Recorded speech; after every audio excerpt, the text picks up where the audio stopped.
Does it help that you beat the Hurricanes earlier in the tournament to give you that sort of recent, I guess, confidence that you can beat the defending champions? Yeah, for sure. I think it's always nice knowing that you can match it with the teams you're coming up against, and like it was at the MCG. I know their record ain't great there, and ours is a lot better, but it is promising. We know what we have to do against them.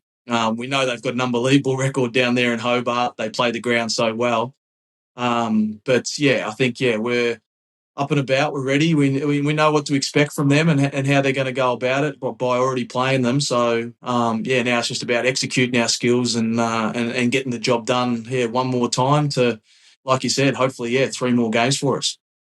It's obvious they're such a dangerous team with the firepower that they've got in their lineup, particularly at the top, and you'll get to bowl to the top, you'll get to bowl to the middle, and you'll get to bowl at the end based on what you've done all year. But particularly on that pitch down at Hobart that does tend to favour the batters, what are your plans for some of the armoury that the Hurricanes do have?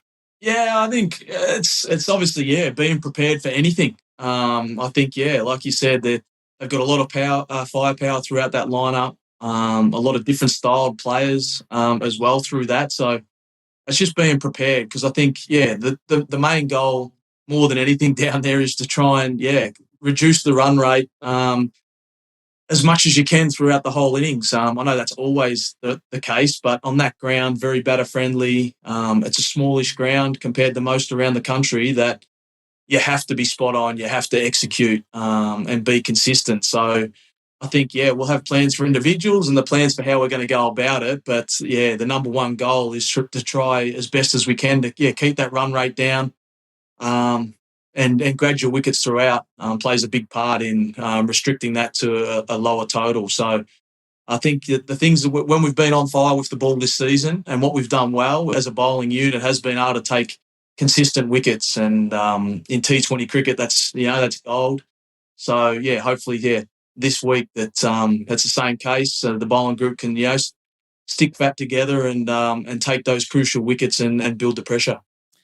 Last time you were on the Surge, you talked about your experiences of bowling at the Adelaide Oval, so the batter-friendly Adelaide Oval, and how much you learned about your own game and T20 cricket, playing so much cricket there. Does that experience help you down at Hobart where, as I said, you're going to get a good pitch, you've got good batters to, I don't know, you've got better perspective or a better understanding of how to bowl in those sorts of conditions against that sort of team? Yeah, it does. I think, like I just said, I think it's about, preparing for your skills and knowing what your best balls are and what your go-to balls are when you're, trying to go defensively and under pressure.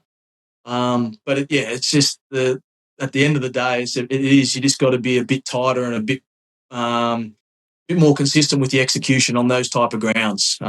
We know that, if you can nail your ball, the perfect ball, as best as possible, each delivery, that it is going to trouble the batsman. And I think, as I said that, I think when we've been at our best, we've been able to do that a bit more consistently than most throughout the tournament so far. So it is, you've got to be precise, because, if you're not, like we said, the power in this lineup, you miss slightly, they're going to punish you. And I think, that's always the nervous thing about these games.